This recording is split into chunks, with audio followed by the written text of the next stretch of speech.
قبل ما آجي اتفقت مع عائلات ناس تانية تظلموا بنفس الطريقة، وكمان مع عربية نقل تانية محملة مشروبات تمشي ورايا. قلت له اتفضل اركب يا حاج. طلع بسرعة وطلع تليفونه من ورايا وبعت رسالة يجهزوا فيها الناس. دخلنا الطريق الداخلية بهدوء، نفس الطريق اللي حافظه.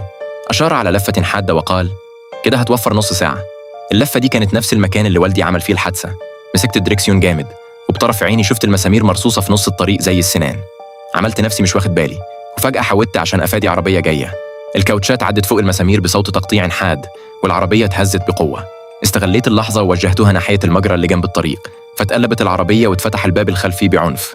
الأخطبوط اتناثر في كل مكان وسط التلج والمية. كنت مفكك حزام الأمان من قبلها، فحميت نفسي وخرجت من الكابينة. وقعت على الأرض ومثلت إني مصاب وأنا ببعد عن المكان. الرجل الكبير خرج يزحف من جنب السواق، لكنه بدل ما يقلق صرخ بفرحة بسرعة تعالوا هنا، في خير كتير. في أقل من 3 دقايق عشرات من أهل القرية جريوا ومعهم شوالات وعربيات يدوي. كبير القرية كان متقدمهم ووشه لسه فاكره، هو نفسه اللي قاد سرقة عجول والدي وقال وقتها ده رزق من السما. استخبيت ورا شجرة وأنا شايفهم بيرموا نفسهم على الأخطبوط. صرخت محدش يلمسه، ده سام.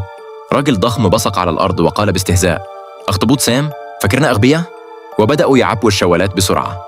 واحد من الشباب قطع حتة وأكلها فوراً، والناس حواليه ضحكت وشجعته. وقفت أراقبهم وهم ياخدوا الأخطبوط لبيوتهم. الراجل الكبير كان بينظم التوزيع. بالترتيب يا جماعة، والليل كله هياكل عند كبير القرية. لفيت ومشيت وطلعت تليفوني وبعت رسالة الصيد واقع في الشبكة، جهزوا العربية التانية.